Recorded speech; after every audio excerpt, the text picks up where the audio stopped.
వచ్చాను. First time అసలు ఆ నేమ్ కూడా వినడం కూడా ఫస్ట్ టైము. బికాజ్ నాకు సంధ్య అక్క ఇప్పుడు వైజాగ్ నుంచి వచ్చిన ఆమె సాక్ష్యం చెప్పారు కదా! నేను యాక్చువల్లీ కార్పొరేట్ వరల్డ్‌లో వర్క్ చేస్తూ ఉంటాను. నేను ఒక 3 ట్రైనింగ్స్ కంప్లీట్ చేసుకుందామని ఈరోజు ఆఫ్టర్‌నూన్ ఉండి, అక్క వాళ్ళ బాబు పాస్టర్ అనమాట. సో, తను రాకేష్‌కి కాల్ చేసి వాళ్ళ మమ్మీ గురించి ఏదో మాట్లాడుతూ ఉంటే, "అక్క మమ్మీ సాయంత్రం ప్రేయర్‌కెళ్తుంది" అనగానే నేనన్నా, "నేను కూడా వస్తానని చెప్పు" అన్నాను. అసలు ఎట్లా అనేసానో తెలియదు గానీ, నాకైతే ఆ ట్రైనింగ్స్ ఇంకా కంప్లీట్ అవ్వట్లేదు. 7:30 అవుతుంది. మీరు 9:00 ఇక్కడికొచ్చేస్తారు అని చెప్పినప్పుడు, అక్క అంతకుముందు ఈ చేతి దురదలు అని చెప్పారు గదా! అది ఒకసారి నాతో చెప్పారు. ఇట్లా ఒక ప్రేయర్‌లో పాల్గొంటున్నాను సునీత, నాకిది తగ్గింది అని చెప్పారు. కానీ నేను అది మర్చిపోయాను తర్వాత ఇంకసలు. అలాంటిది అక్క ఇప్పుడు ఎళ్తున్నారంటే ఎక్కడక్క అనగానే ఇదే అడ్రెస్ చెప్పినప్పుడు, నేను అంతకుముందు కొన్ని ప్రేయర్స్‌కి ఈ హాల్‌కి వస్తుంటా. నేను హైదరాబాద్‌లోనే ఉంటాను. తార్నాకలో.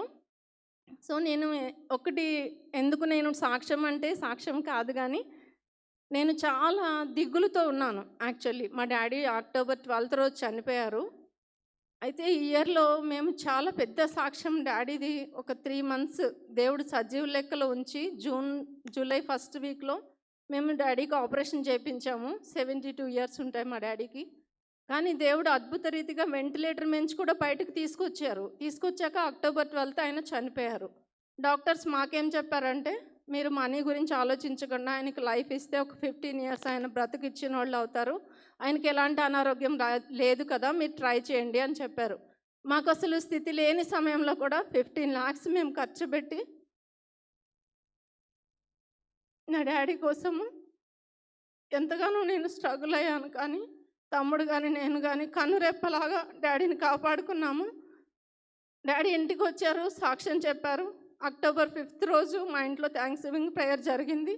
అక్టోబర్ 6థ్ మా చర్చ్‌కెళ్లారు. అందరికీ షేక్ హ్యాండ్ ఇచ్చి దేవుడు నన్ను ఎంతగానో స్వస్థపరిచాడు. సజీవుడైన దేవుడిని మనం కలిగి ఉన్నామని అందరికీ చెప్పారు మా డ్యాడీ. మళ్ళీ 12థ్ రోజు ఇల్‌నెస్ వచ్చింది. ఈవినింగ్ లోపే చనిపోయారు. అసలు ఎట్లా అంటే ఇప్పుడు ర్యాప్చర్ గురించి మనం వింటూ ఉంటాం కదా! రెండవ రాకడలో కనురెప్పపాటులో మాయమైపోతామని. అలాంటిది మా డ్యాడీ సడన్‌గా అట్లా హాస్పిటల్‌కి తీసుకెళ్ళి దసరా రోజు అక్టోబర్ 12థ్ రోజు హాస్పిటల్‌కి తీసుకెళ్ళిన కొద్ది సమయంలోనే డ్యాడీ చనిపోయారు. నేను చాలా కృంగిపోయాను. ఎందుకంటే మా డ్యాడీకి మదర్ ఉన్నారు.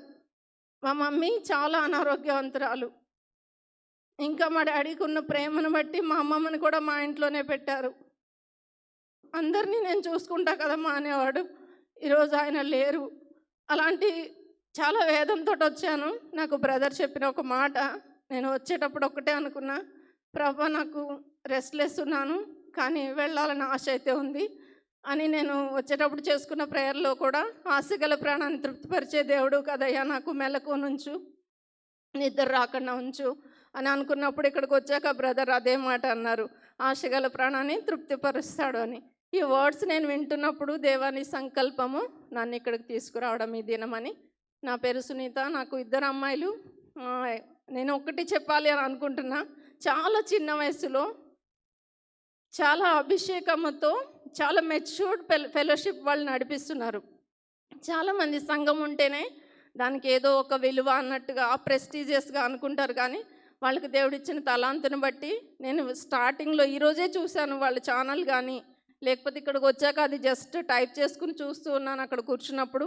దేవుడు మిమ్మల్ని దీవించును గాక. నేను ఎందుకు అంటున్నాను అంటే, నాకు ఈ పాప 22 ఇయర్స్‌లోనే మా పాప మ్యారేజ్ అయ్యి కరీంనగర్ పాస్టర్ గారికిచ్చి మ్యారేజ్ చేశాను మా పెద్ద పాపని.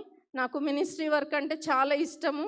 మేము 5 జనరేషన్స్ నుంచి కూడా ఇంట్లో ఉన్న కొన్ని అంటే మమ్మల్ని బయటకు రానియ్యరనమాట. మా క్యాస్ట్‌లో అట్లా వస్తే వెలివేస్తారు. చాలా తక్కువ మంది ఉంటాం మేము క్షత్రియులు సమాజంలో. అట్లాంటి రిలీజియస్‌లో 5 జనరేషన్స్ నుంచి మేము అలాగే హిడెన్ క్రిస్టియన్స్‌గా బ్రతికాము.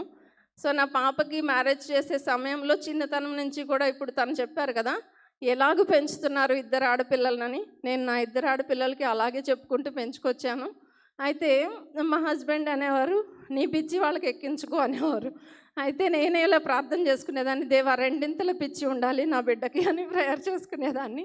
ఆ పెద్ద పాప అదే విధముగా దేవుని కృపలో తను మంచి జాబ్‌ని వదిలిపెట్టి 22 ఇయర్స్‌లో తనకి మంచి జాబ్ వచ్చింది.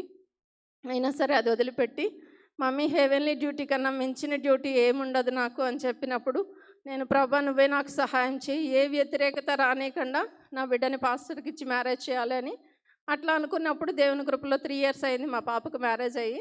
మంచిగా అక్కడ కూడా వాళ్ళకి పరిచర్య జరుగుతూ ఉంది. నేను ఈ పరిచర్యలో ఉన్న వీళ్ళకి చిన్నగా దేవుడు ఎంతగానో ఆశీర్వదిస్తాడని ఒక మాట చెప్పడానికే ముందుకు వచ్చాను. అందరూ మీరు అంటే మీ సంఘంలో ఉన్న వాళ్ళ సాక్ష్యాలకి సమయం ఇది. నేను ఒకవేళ సమయం తీసుకున్నది కొంచెం ఎక్కువైతే నన్ను మన్నించండి. దేవునికి మహిమ కలుగును గాక.